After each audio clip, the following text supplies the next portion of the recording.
Nous fêtons la fête de Pentecôte.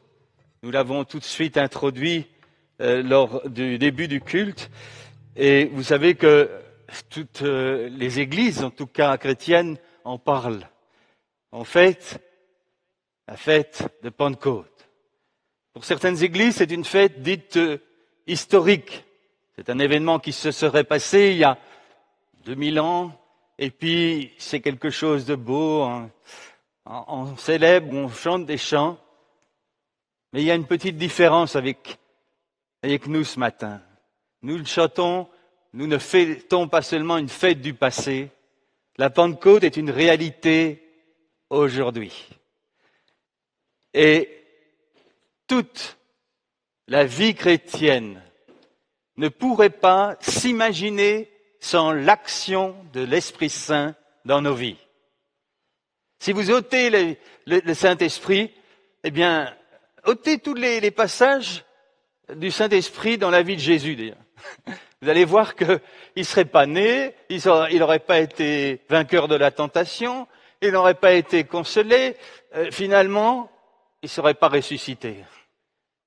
Le Saint-Esprit n'est pas seulement une force neutre, c'est la troisième personne de la Trinité et elle fait partie du plan de Dieu pour nous et elle va glorifier Jésus.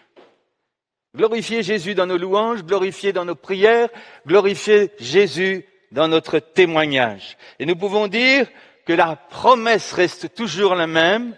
Nous allons le lire, ce passage d'Acte 1:8, Acte. Mais vous recevrez une puissance lorsque le Saint-Esprit viendra sur vous et vous serez mes témoins à Jérusalem, dans toute la Judée, dans la Samarie et jusqu'aux extrémités de la terre.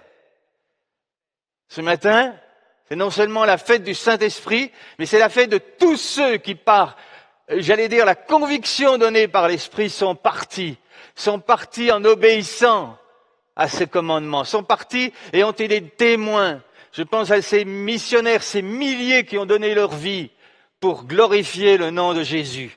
Et c'est comme ça que 2000 ans après, on peut dire, c'est grâce à eux, grâce au Saint-Esprit, que l'Église est toujours là. Et plus que jamais, elle est cette force qui se lève, elle est cet espoir pour Dieu.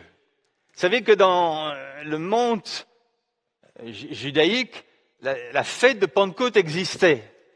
C'était la fête de la moisson. Et lorsque Jésus arrive et envoie le Saint-Esprit, c'est vraiment la fête de la moisson. La moisson peut enfin commencer. Les ouvriers peuvent enfin être envoyés dans les champs.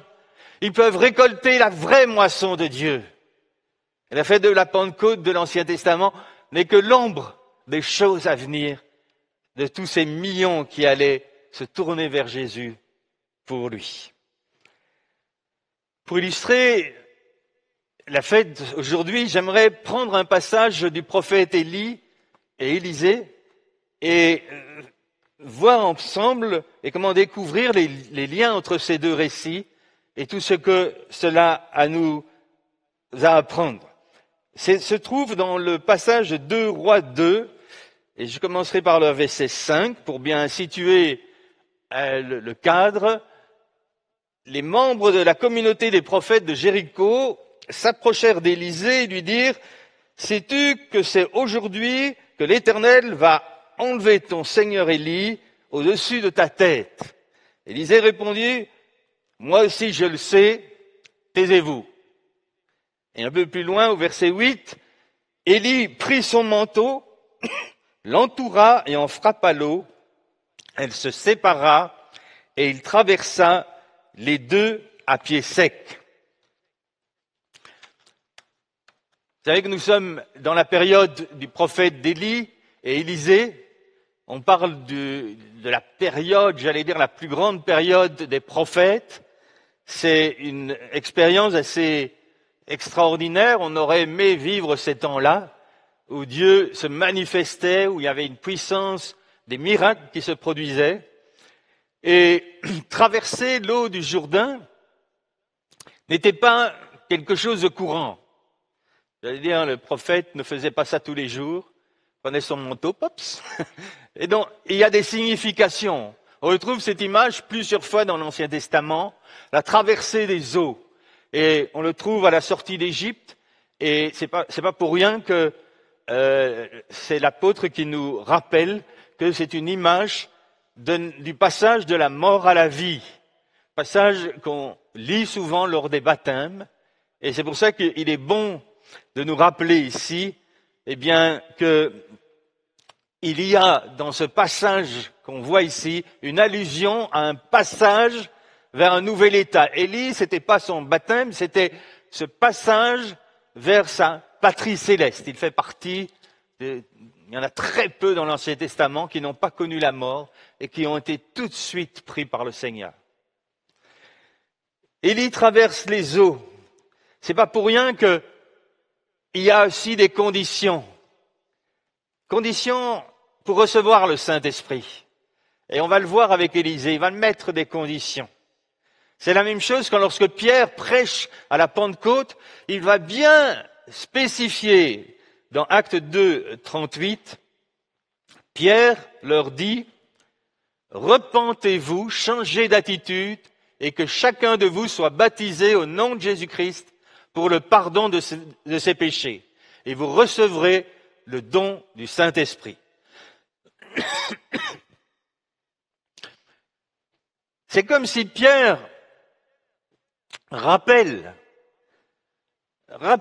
bien plus encore qu'avant que la condition pour recevoir le baptême du Saint-Esprit et la plénitude du Saint-Esprit, c'est d'abord passer par ce changement de vie que produit la repentance. Nous ne pouvons pas prétendre à goûter le Saint-Esprit sans changer, à vivre un changement profond de notre moi, de notre nature profonde et pécheresse. C'est le souvenir de Pierre qui proclame cela. Et c'est pas pour rien que Jean-Baptiste, dès qu'il voit Jésus, qu'est-ce qu'il dit? Il va parler de celui qui dit, celui-ci ne vous baptisera pas seulement d'eau, mais il vous baptisera du Saint-Esprit et de feu. J'ai comme l'impression que Jean-Baptiste déjà dit, ce que moi je fais, ce n'est que l'image du changement plus profond qui va se passer lorsque le Saint-Esprit viendra dans vos vies. Il y a ici plus que le baptême d'eau.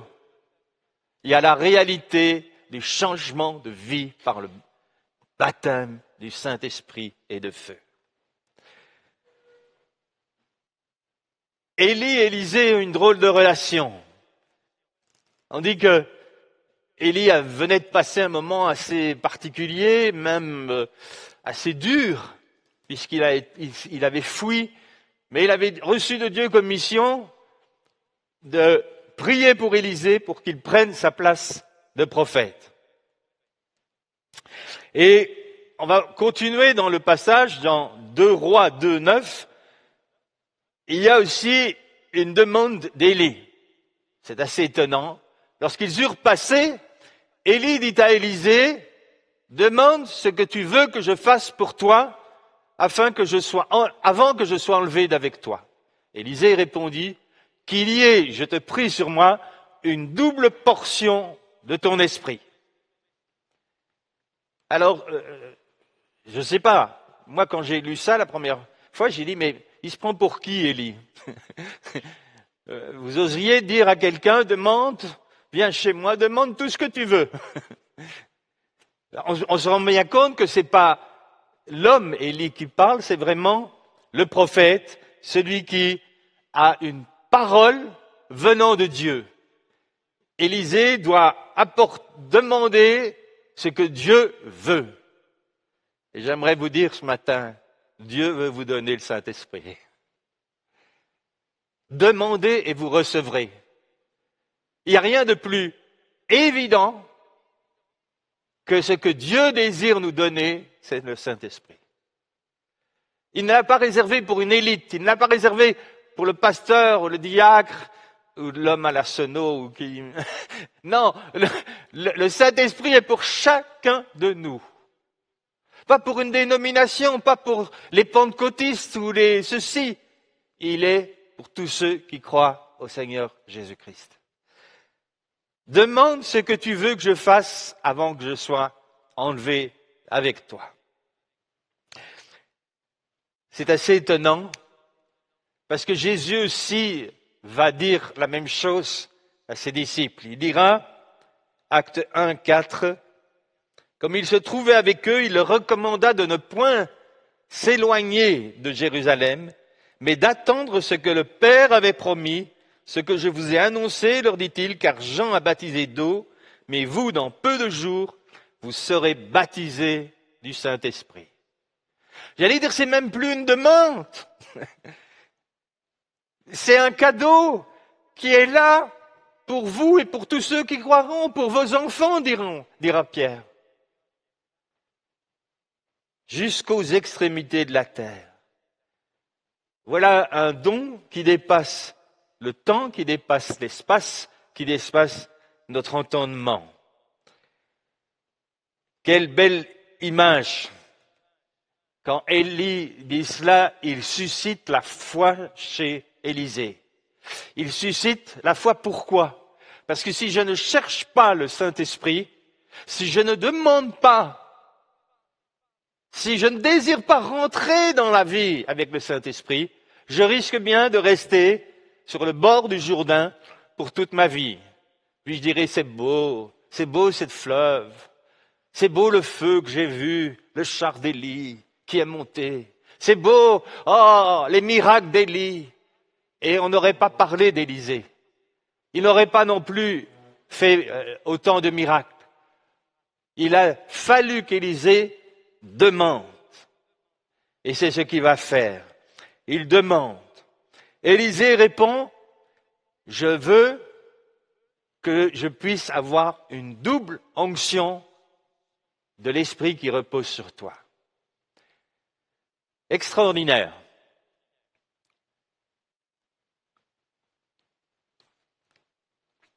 On dit ici que Élisée se comporte comme l'aîné d'une famille. Vous savez que l'aîné d'une famille avait le droit à un double héritage.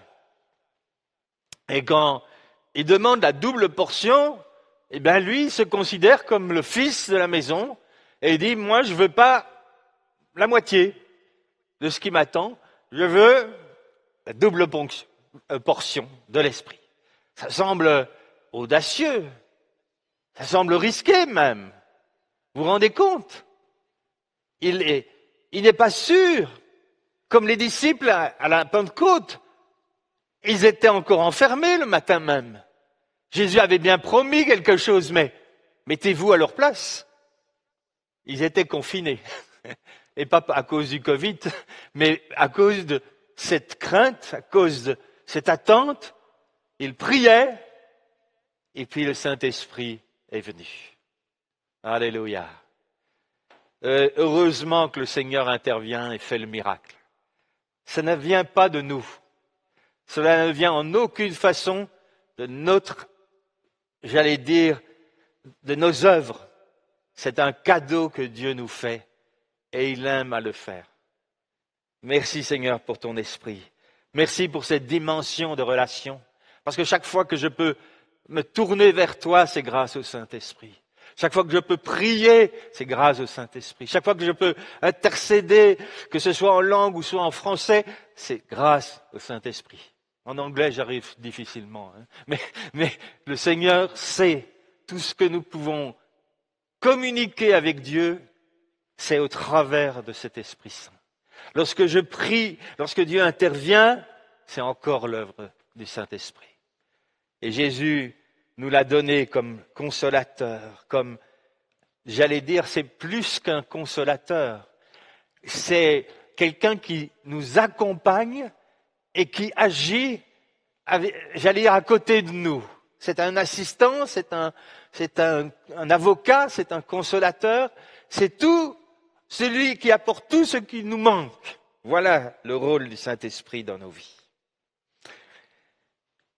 Élisée demande une double portion de l'Esprit. Bien des commentateurs disent que l'image d'Élie-Élisée, c'est vraiment l'image de Jésus qui est enlevé au ciel. Et nous avons, la semaine passée, entendu une très belle prédication sur Jésus glorifié. Et lorsqu'il est à la gloire de Dieu, il ne nous laisse pas seuls. Il nous envoie le Saint-Esprit pour que nous puissions continuer l'œuvre. Vous savez qu'un certain Josh Williams a calculé, il a fait une étude particulière de la vie d'Élie et de la vie d'Élisée, et il a calculé, vous savez, il a calculé le nombre de miracles que chacun a fait.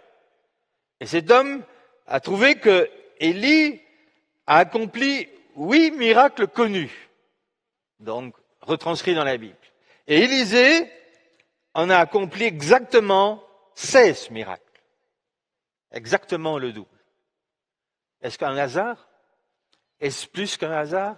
Nous croyons que c'est un signe que nous pouvons faire plus. Et même Jésus nous le dit. Il dit, et il nous annonce d'ailleurs, dans Jean 14, 12, en vérité, je vous le dis, celui qui croit en moi fera aussi les œuvres que je fais. Il en fera de plus grandes parce que je m'en vais vers le Père. Il y a donc une réalité prévue par Jésus. Et il a même dit à un moment, il est même mieux que je m'en aille pour que le Saint-Esprit puisse venir. Oh, si nous pouvions concevoir la puissance qui règne sur cette terre et dans laquelle nous sommes appelés à rentrer pleinement, je pense que vous sauteriez sur votre fauteuil là, parce que Jésus est vivant, parce que le Saint-Esprit est toujours à l'œuvre et il veut aussi te poser cette question. Que veux-tu ce matin? As-tu soif? As-tu une attitude d'Élisée, d'audace, de zèle, d'honnêteté, mais aussi d'humilité, n'est-ce pas? Il faut oser demander. Oui, mais certains disent, ouais, quel orgueil, il demande 2 fois. Non, non. C'était la véritable humilité. C'est de s'attendre aux promesses que Dieu nous a faites. Ne dites pas, je ne suis pas à la hauteur. C'est une question, Dieu a promis, il le fera. Quand Dieu dit, la chose arrive. Tant que tu regardes à toi, tu diras, c'est pas possible. Mais quand tu regardes à Jésus, alors ces choses arrivent. Dans Jean, au chapitre 7, 38, il dit, celui qui croit en moi, des fleuves d'eau vive couleront de lui, comme le dit l'Écriture. Donc Jésus se base sur un verset de l'Ancien Testament pour prouver que lorsque l'Esprit viendra, il sera comme un fleuve d'eau vive au travers de nos vies. Nous sommes appelés à accomplir l'Écriture comme Jésus l'a accompli lui-même.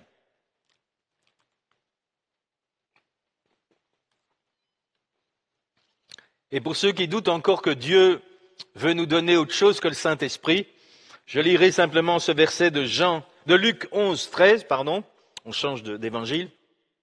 Si donc, mauvais comme vous l'êtes, vous savez donner de bonnes choses à vos enfants, le Père céleste donnera d'autant plus volontiers le Saint-Esprit à ceux qui le lui demandent. Et puis, arrive alors la réponse d'Élie. Moi, c'est une réponse qui m'a interloqué. Pourquoi? Parce qu'elle va un petit peu à l'encontre du message de foi qu'on a parfois à cœur et puis qu'on entend sans arrêt par rapport à la promesse de Dieu.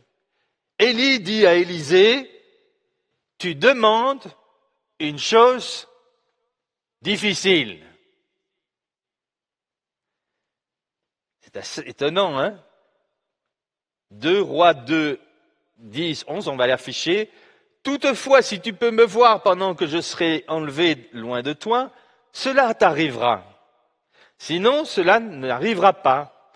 Alors qu'il continue à marcher tout en parlant, un char et des chevaux de feu les séparèrent de l'un de l'autre, et Élie monta au ciel dans un tourbillon. Élie dit à Élisée, tu demandes quelque chose de difficile. Moi, ça m'a embêté.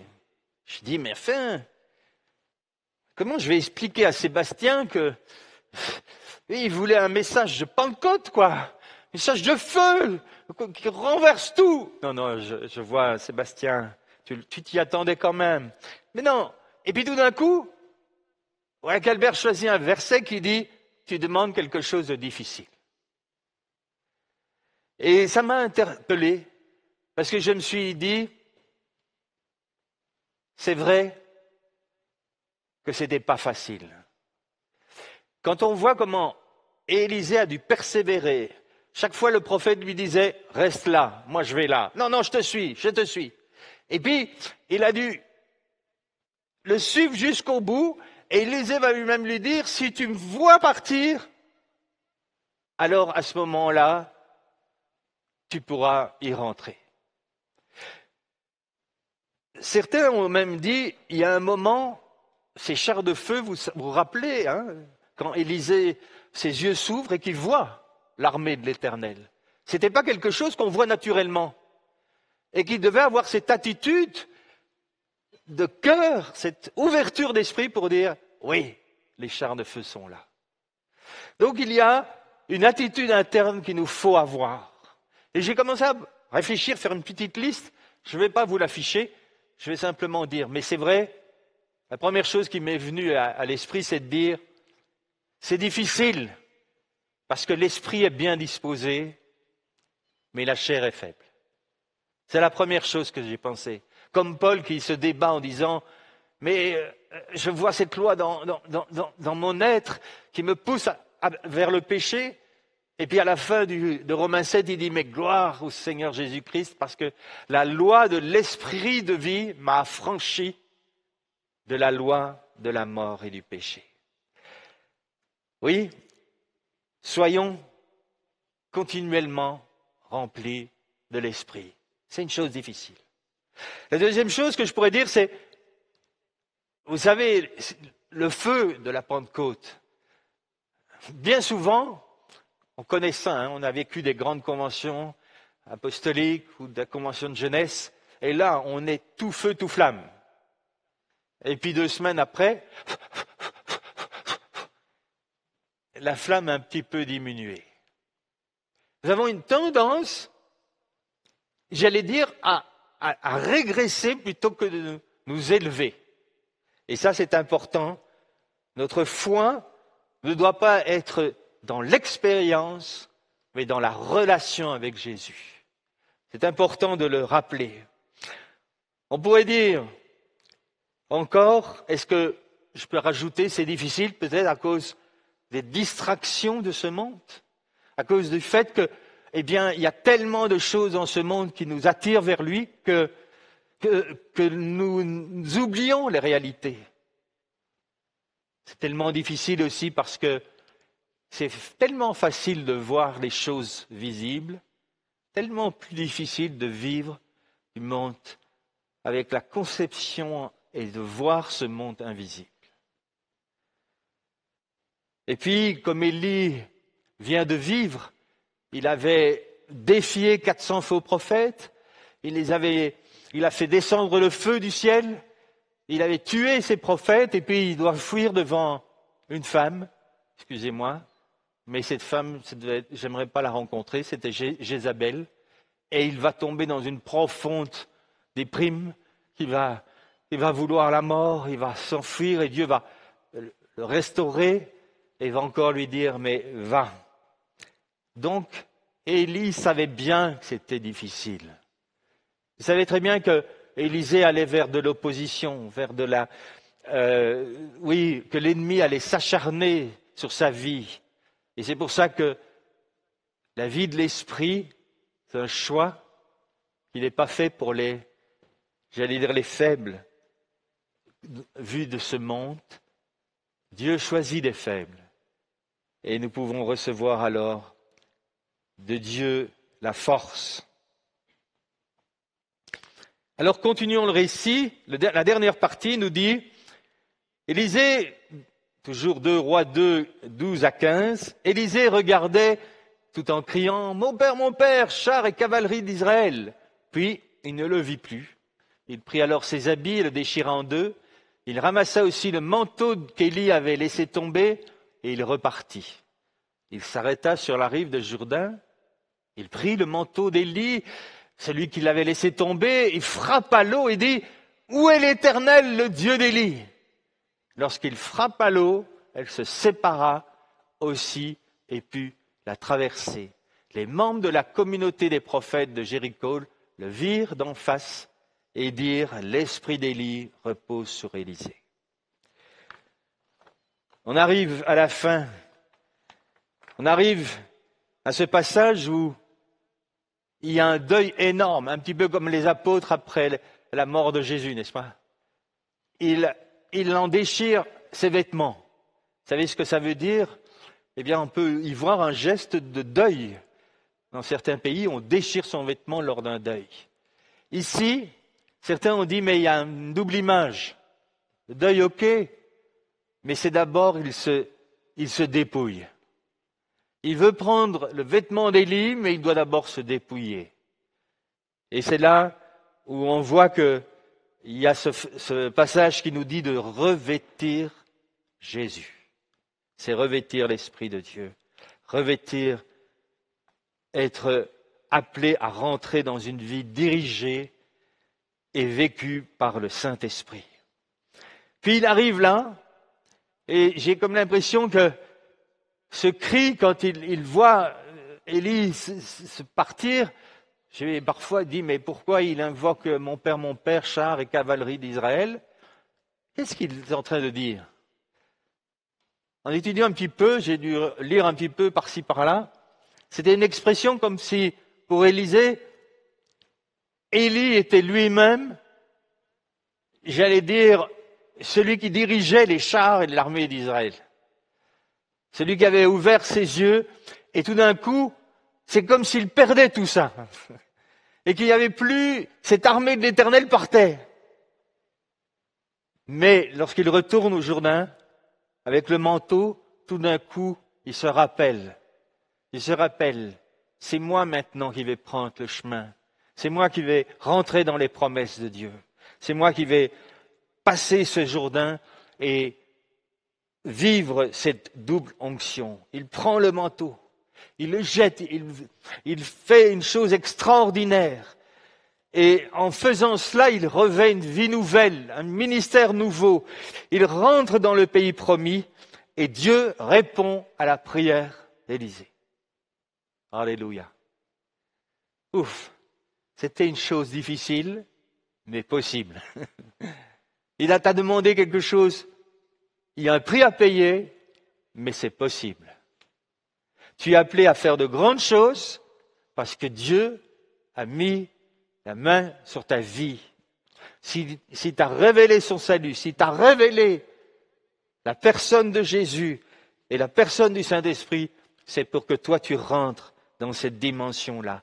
Tu dois avoir l'audace de prendre ce vêtement, avoir l'audace de se dire, mais les miracles sont pour moi aujourd'hui. Je peux frapper le Jourdain. Je peux exercer l'autorité que Jésus avait sur les éléments, sur la vie. Et là, chose extraordinaire, il y a une petite phrase qui m'a beaucoup parlé, c'est que les autres prophètes sont là, ils assistent, ils étaient restés de l'autre côté, ils voient Élisée revenir, et là, ils n'ont pas tout vu le char, hein. Ils n'ont pas vu l'enlèvement, ils veulent chercher le corps d'ailleurs. Mais ce qu'ils voient, c'est qu'Élisée traverse le Jourdain, et là il dit, l'esprit d'Élie repose sur Élisée. C'est extraordinaire. Le Saint-Esprit nous fait rentrer dans la réalité de l'Église.